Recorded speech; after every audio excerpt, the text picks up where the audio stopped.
you're talking about joining forces with Zanu-pf. Are you now considering, getting into mainstream politics, or you're still independent?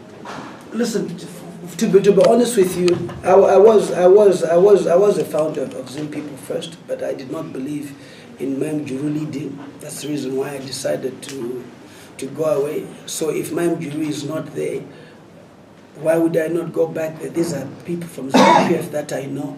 These are people from Zanu-pf that I worked with. These are people from Zanu-pf who trust me, who I trust. That's the truth of the matter. And these are people from Zanu-pf who have an agenda to get Zanu-pf out of power. And I see the legitimacy in them. Gumbo is he can tell you how Mugabe was in power. No one in this country from any political power has the history that Rugare Gumbo has on Darere Chimurenga. And you cannot separate the liberation of this country, okay, with the people in moving forward. So they are not power hungry, contrary to what people believe. They are looking for a young leader to be able to lead the movement from a democratic process and so forth. So I don't have a home. Am I desperate to have a home? No, but if I had a home that I had already created and had been a part of it, why not? So I'm saying this for the first time. I've thought that, I can go and talk to Zanu-pf people while I'm in People First and say, come, let's take on Zanu-pf. That would be the most powerful movement, working with other alliances and bringing different people on board. There's no reason why People First cannot accept Shingimnyezi and Kosana Moyo and Mtuli Nui to be the president of the party. We've got to understand that there are those who can bring in money and there are those who can do politics. I'm a politician.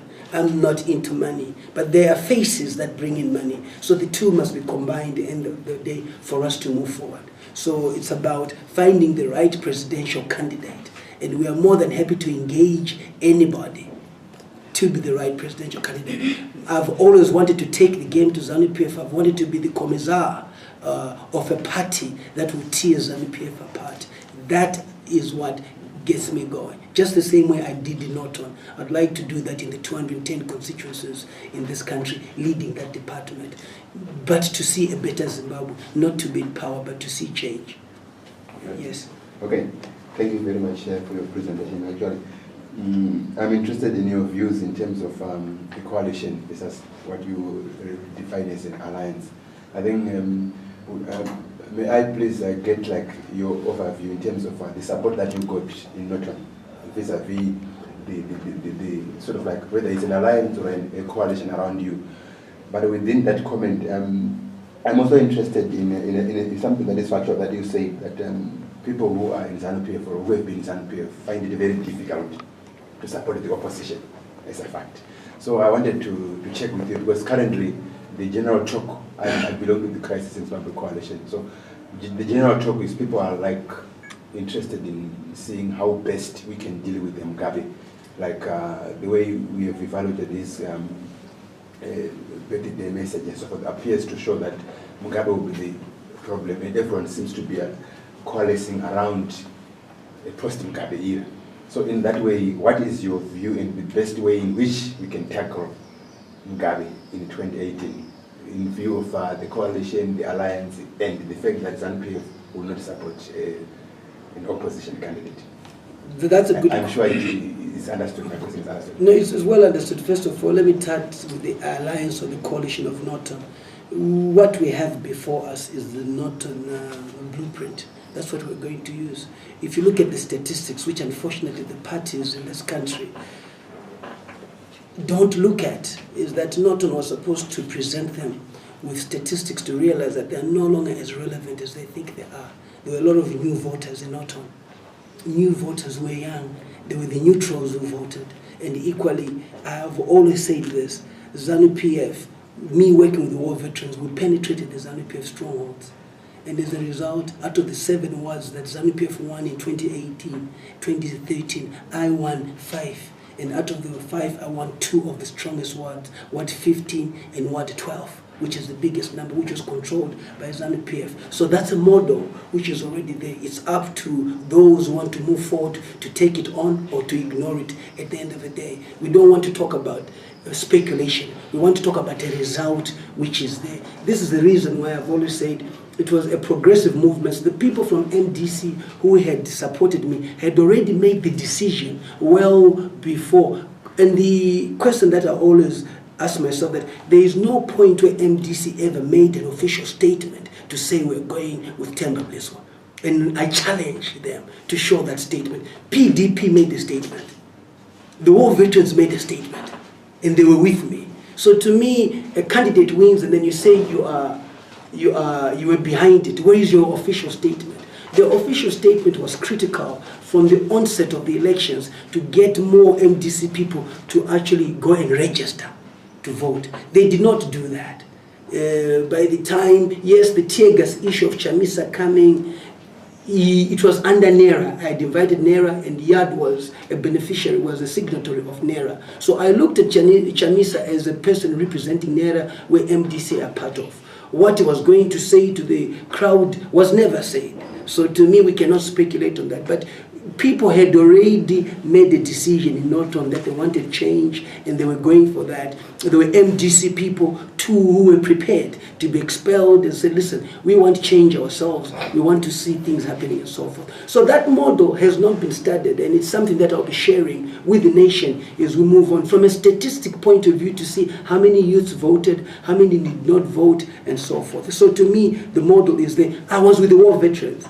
I was moving with 3 war veterans on every rally, and their word was very clear. We are no longer supporting Zanu-pf. You are free to support who you want. That's a good endorsement. They did not even have to say me, because there are also people who are principled in their own right. They're telling you, we are tired of endorsing parties and people. We've been used for too long. We now want to see a level playing field. So when we are coming with you, we're not going to talk about you. We're going to say, we are no longer part of Zanu-pf. Choose who you want.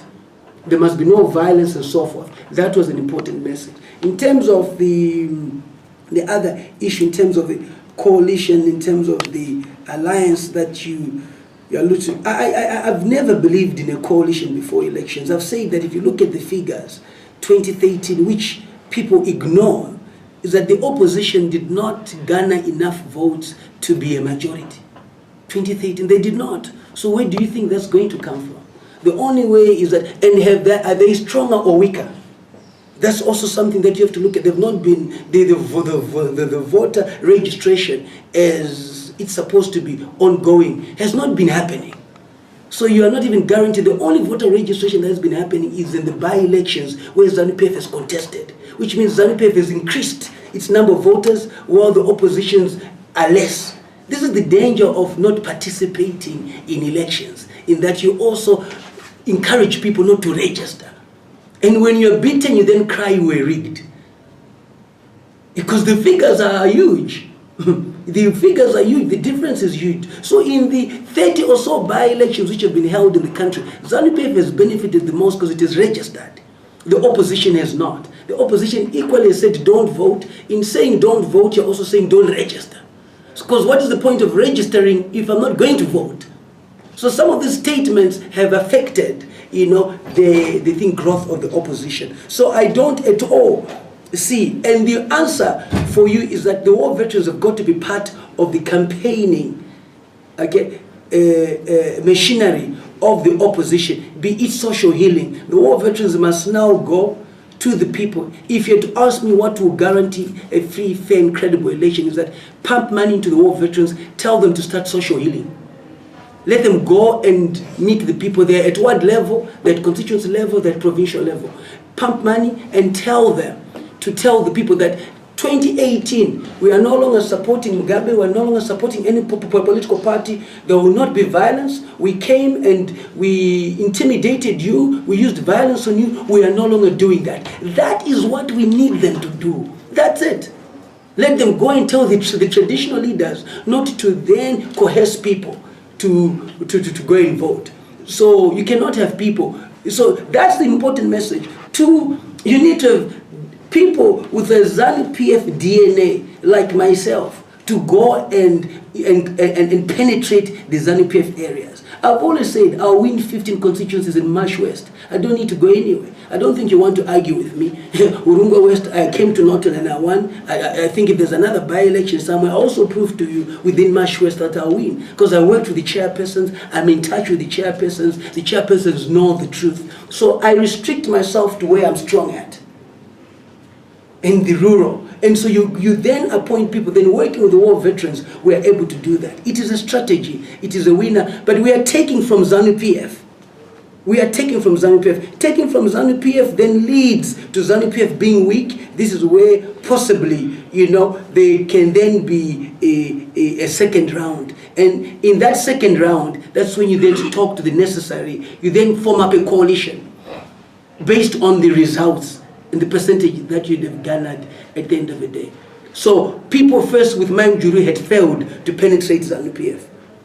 So the challenge now is for Didmas Mutasa Gumbo's people first to penetrate Zanu-pf.